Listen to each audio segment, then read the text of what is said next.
3/10/1969 संपूर्ण समर्पण की निशानियाँ। किसको देखते हो? कौन किसको देख रहे हो? 2-3 ने अपना अपना विचार सुनाया। आज बाप दादा अपने पूर्ण परवानों को देख रहे हैं, क्योंकि कहाँ तक परवाने बने हैं वो देखने आए हैं। वैसे तो परवाने क्षमा के पास जाते हैं, लेकिन यहाँ तो क्षमा भी परवानों से मिलती है। आपको मालूम है जो संपूर्ण परवाने होते हैं उनके लक्षण क्या है और परख क्या है? हर एक ने सुनाया। आप सबने जो सुनाया वो यथार्थ है।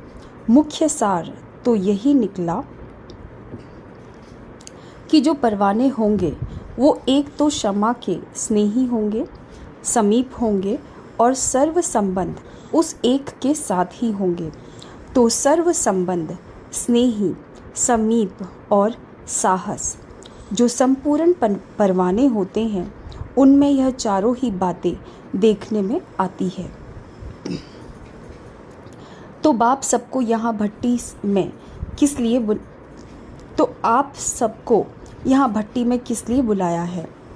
जो यह 4 बातें सुनाई हैं वो चारों ही बातें अपने संपूर्ण परसेंटेज में धारण करनी है। 1% भी कम न होना चाहिए। कई बच्चे कहते हैं हम हैं तो सही, लेकिन इतने %। तो जिनमें परसेंट की कमी हो गई तो उनको संपूर्ण परवाना नहीं कहेंगे। वो परवाना दूसरी क्वालिटी का कहा जाएगा, जो कि चक्र ही काटने वाले होते हैं। एक होते हैं शीघ्र, एक ही बार क्षमा पर फिदा होने वाले। दूसरे होते हैं सोच समझकर कदम उठाने वाले। तो जो सोच समझकर कदम उठाते रहेंगे उनको कहेंगे फेरी पहनने वाले, चक्र काटने वाले। तो दूसरी क्वालिटी वाले परवाने कई प्रकार के संकल्पों, विघ्नों और कर्मों में ही चक्र काटते रहते हैं। तो आज पांडव सेना को भट्टी में बुलाया है। कहीं पर भी कोई फैक्ट्री होती है तो जो बढ़िया फैक्ट्री होती है उसकी छाप लगती है। अगर उस फैक्ट्री की छाप नहीं होती है तो वो चीज़ इतनी नहीं चलती है। इस रीति आप भी जो भट्टी में आए हो तो यहाँ भी छाप लगाने के लिए आए हो। ट्रेडमार्क होता है ना। आप फिर कौन सी छाप लगवाने लिए आए हो? संपूर्ण सरेंडर या संपूर्ण समर्पण का छापा अगर नहीं लगा तो मालूम है कि क्या होगा। जैसे छापा न लगी चीज़ की वैल्यू कम होती जाती है, उसी रीति से आप आत्माओं की भी स्वर्ग में वैल्यू कम हो जाएगी।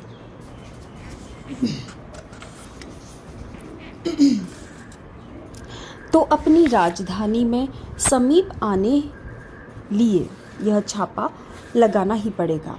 माताओं को तो नष्टो मोह का मंत्र मिला और पांडव सेना को संपूर्ण समर्पण का। पांडवों का ही गायन है कि गल कर खत्म हो गए। पहाड़ों पर नहीं, लेकिन ऊंची स्थिति में गल गए। नीचाई से बिल्कुल ऊपर जो अव्यक्त स्थिति है उसमें गल गए, अर्थात उस अव्यक्त स्थिति में संपूर्णता को प्राप्त हुए। यह पांडवों का यादगार भी है। उस यादगार की याद दिलाने और प्रैक्टिकल में लाने लिए भट्टी मिली है। संपूर्ण समर्पण किसको कहा जाता है? जो संपूर्ण समर्पण अर्थात तन, मन, धन और संबंध, समय सब में अर्पण। अगर मन को समर्पण कर दिया तो मन को बिना श्रीमत के यूज़ नहीं कर सकते। धन को श्रीमत से यूज़ करना तो सहज है, तन को भी यूज़ करना सहज है, लेकिन मन सिवाय श्रीमत के एक भी संकल्प उत्पन्न नहीं करे। इस स्थिति को कहा जाता है संपूर्ण समर्पण। इसलिए ही मन मनाभव का मुख्य मंत्र है। अगर मन संपूर्ण समर्पण है तो तन, मन, धन, समय, संबंध शीघ्र ही उस तरफ लग जाते हैं। तो मुख्य बात ही है मन को समर्पण करना। अर्थात व्यर्थ संकल्प विकल्पों को समर्पण करना। वो ही परख है संपूर्ण परवाने की। संपूर्ण समर्पण वालों को मन में सिवाय उनके बाप दादा के गुण, कर्तव्य और संबंध के कुछ और सूझता ही नहीं। अब बताओ कि ऐसा छापा लगाया हुआ है जैसे आजकल के ज़माने में आप लोग जब दफ्तरों में काम करते हो तो कभी कभी दफ्तर की जो चीज़ें होती हैं वो अपने काम में लगा देते हो।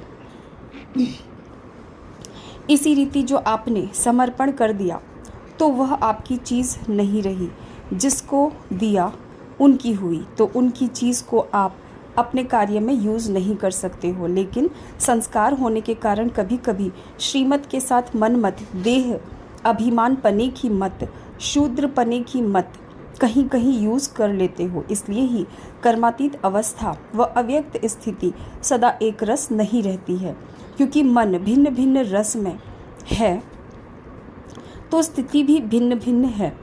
एक ही रस में रहे तो एक ही स्थिति रहे। बाप दादा बच्चों को हल्का बनाते हैं और बच्चे जानबूझकर अपने पर बोझ ले लेते हैं, क्योंकि 63 जन्मों से विकर्मों का बोझ, लोक मर्यादा का बोझ उठाने के आदी बन गए हैं।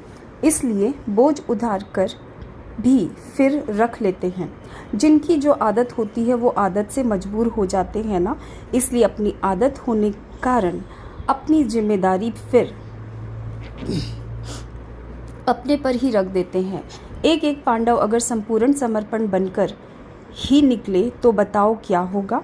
जब पांडव सेना तैयार हो जाएगी तो कौरव और यादव मैदान में आ जाएंगे और फिर क्या होगा, आपका राज्य आपको प्राप्त हो जाएगा।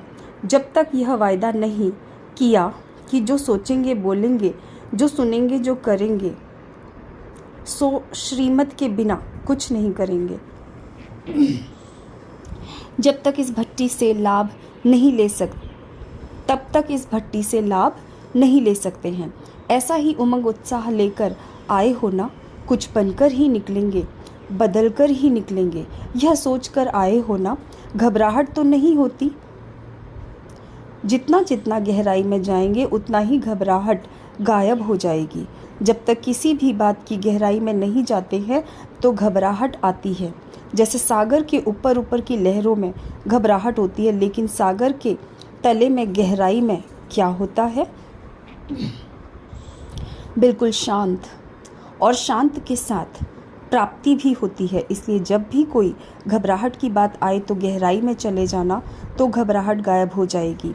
अब लक्ष्य और लक्षण कौन से धारण करने हैं, इसमें जो नंबर 1 होंगे उनको क्या देंगे। भविष्य में तो राजधानी लेंगे ही, लेकिन यहाँ भी सौगात मिलेगी। इसलिए हर एक यही प्रयत्न करे कि हम तो नंबर 1 में आएंगे, 2 नंबर वाले को नहीं मिलेगा। जो विन करेंगे वो 1 नंबर पाएंगे। विन करने की कोशिश करो तो 1 जाएंगे। अच्छा, आपको बिंदी लगानी है, वह बिंदी रूप ही हो। टीके कितने प्रकार के होते हैं। आज आपको डबल टीका लगाते हैं, संगम पर निरोगी बनने का और भविष्य में राजभाग का। बिंदी रूप की स्मृति रखने के लिए बिंदी लगाते हो, बिंदी लगाते लगाते बिंदी बन जाएंगे। कोई भी व्यर्थ संकल्प आए तो उनको बिंदी लगा दो तो बिंदी बन जाएंगे। ओम शांति।